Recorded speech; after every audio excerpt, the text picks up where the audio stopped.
Slavery in ancient India. The institution of slavery also existed in ancient India, although it is operated in much milder form than in ancient civilizations of the West. So ancient India में slavery exist करती थी, लेकिन बहुत ही mild form में, यानी कि बहुत ही कम उसको स्लेवरी को देखने को मिलता था। तो इसलिए जो फॉरेन ट्रेवलर्स थे जैसे कि मेगास्थीन्स, उन्होंने कभी इसको नोट नहीं कर पाए। तो अगर हम स्लेवरी का रेफरेंस दें तो ज़्यादा मिलता नहीं है एंशिएंट टाइम में, क्योंकि स्लेवरी होती नहीं थी। और अगर हम ऐसा कहें कि कोई कास्ट के लोग को स्लेव बना के रखा जाता हो, तो कोई कास्ट के लोग भी स्लेव नहीं बनते थे, यानी कि there was no caste of slave as such, because servitude was not in the nature of Aryans, क्योंकि गुलामी करवाना आर्यंस के नेचर में नहीं था। तो जो person belonging to all caste could become slave, सारे कास्ट के ही लोग स्लेव बन सकते थे। जैसे कि एग्जाम्पल अगर हम देखें तो एक फ्री मैन है, वो एक टेम्परेरी स्लेव बन सकता है अगर वो फेल हो जाता है कोई फ़ाइन देने से, या उसके ऊपर कोई केस हो जाता है, या फिर उसे छापेमारी में पकड़ा जाए तो वो टेम्परेरी स्लेव बन जाता था। उसी तरीके से if a man left his caste to enter a monastic order and then left the order or never entered it, he become a slave of the king. अगर कोई person monastic means which is related to the monks, nuns या कोई other religion का इस तरीके से होता है तो उसे मोनास्टिक कहते हैं। तो वो अपनी कास्ट को छोड़ करके मोनास्टिक ऑर्डर में चला गया है और फिर उस ऑर्डर को भी छोड़ दे रहा है और फिर कभी एंटर नहीं कर रहा है, तो वो जो किंग रहते थे उनका स्लेव हो जाता था। इसलिए Aryan became a permanent slave only when he himself sold his person. The institution of slavery originated in India when the Aryans captured number of dasas in the battle. So Mahabharat में भी अगर हम देखें law के अनुसार जो party जीत जाती थी या जो किंग जीत जाता था वो दूसरे को अपना स्लेव बना लेता था, यानी कि दूसरा उसको सर्व करेगा। इसी तरीके से आर्यंस ने बहुत सारे दास बैटल में कैप्चर किए। However, in course of time, certain other categories of slaves also came into existence. समय के साथ साथ और भी कैटेगरी स्लेव्स की एग्जिस्टेंस में आने लगी, जैसे कि child born to slave automatically became the slaves of the same master.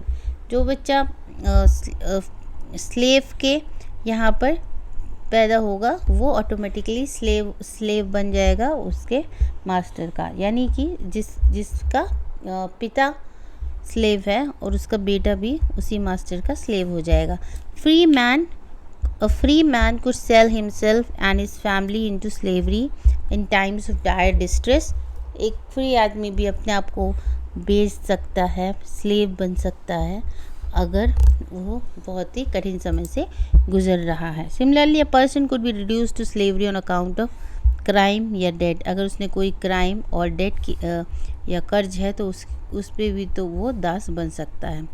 लेकिन इन केसेस में सर्विट्यूड मीन्स पराधीनता was of a temporary nature, वो भी टेम्परेरी नेचर की थी, यानी कि कम समय के लिए रहती थी।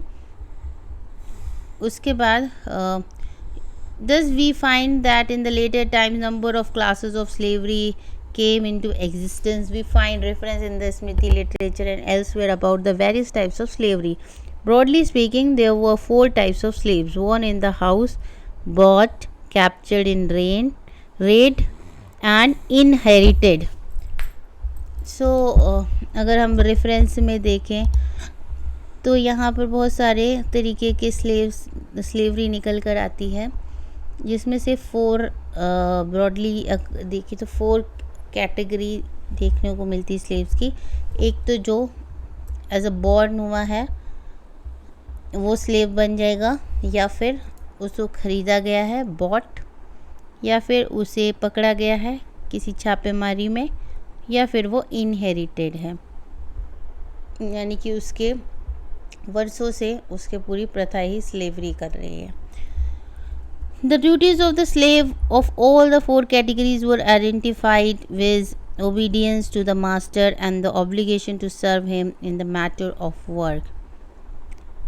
So duties of the slave 4 categories में अगर देखें तो अपने मास्टर को की बात को मानना, उसको सर्व करना, ये सारी उसकी ड्यूटीज़ होती थी। The slaves generally acted as domestic servants and personal attendants, although sometimes they were required to assist the master in the agriculture or mining. Slaves जो होते थे डोमेस्टिक सर्वेंट होते थे या पर्सनल अटेंडेंट होते थे, और कभी कभी वो एग्रीकल्चर और माइनिंग में भी हेल्प करते थे। Master looked after the slave as a subordinate member of his हाउस होल्ड, एक सबऑर्डिनेट मेंबर की तरह घर में उन्हें ट्रीट किया जाता था। So the masters were expected to maintain them and even to perform last rites of the slave who died without leaving a son. अगर किसी स्लेव का सन नहीं है तो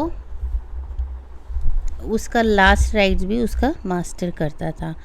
So the slaves were bought and sold like ordinary commodities.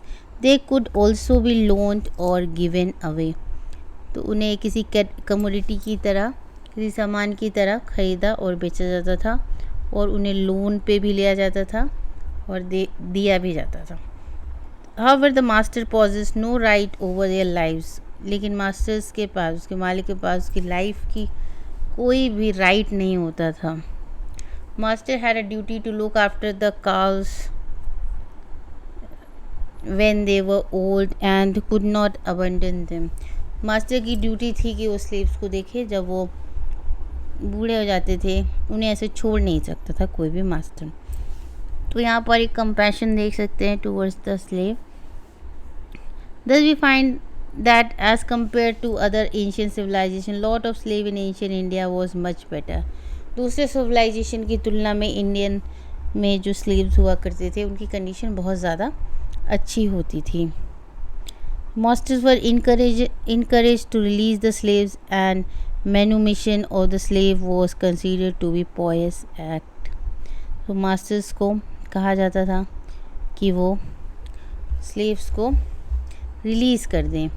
May go shot himself or extinct his wife and children, but never his slave who does his dirty work for him. The Arthashastra emphasized on the need of liberal treatment of the slaves and laid down numerous regulations for the purpose. It forbade the sale of the children as slaves except in a dire emergency. The slaves were to be free to inherit property and do anything to raise money during their spare time. तो अर्थशास्त्र के according ये एक liberal treatment था slaves के लिए, और उनको बहुत सारे कह सकते रेगुलेशंस में भी उनके लिए थे, और ये जो है चिल्ड्रन को भी ऐसे सेल नहीं करते थे स्लेव्स की तरह, अनलेस एंड अनटिल बहुत ही ज़्यादा इमरजेंसी हो। So the slaves were to be free to inherit property and do anything to raise money during this. Slaves free थे कि वो अपनी प्रॉपर्टी को इनहेरिट कर सकते हैं, यानी कि उन्हें मिल सकती है प्रॉपर्टी, और वो मनी रेज कर सकते हैं अपने खाली टाइम में।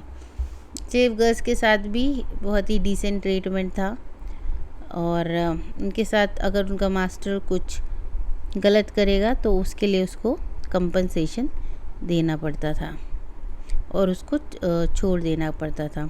According to Professor Basam, the humane regulations of Arthashastra, probably unique in the records of any ancient civilization, are perhaps survivals of moral laws, and it is therefore not surprising that Megasthenes declared that there was no slavery in India.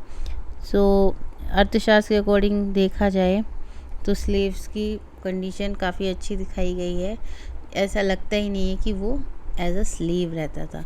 तो जो western travellers थे उन्होंने ऐसा बताया है कि ancient time में India में कोई स्लेवरी नहीं लगती है, नहीं थी। So India, unlike some other ancient civilizations, were never economically dependent on slavery. The laborers, farm worker, or craftsmen were normally free men, and the latifundia of the Roman magnate had no counterpart in India. Slave markets are not mentioned in early sources, and though provision was made for the sale of slaves, they do not seem at first to have been a regular article of commerce. तो Asian India में जब western study करते हैं तो उनको कहीं भी ऐसा मार्केट या कुछ इस टाइप का प्रोमिनेंट देखने को नहीं मिलता है अर्ली सोर्सेज के अकॉर्डिंग। सो इस तरीके से वो कंक्लूजन बनाते हैं कि इंडिया में स्लेवरी नहीं थी।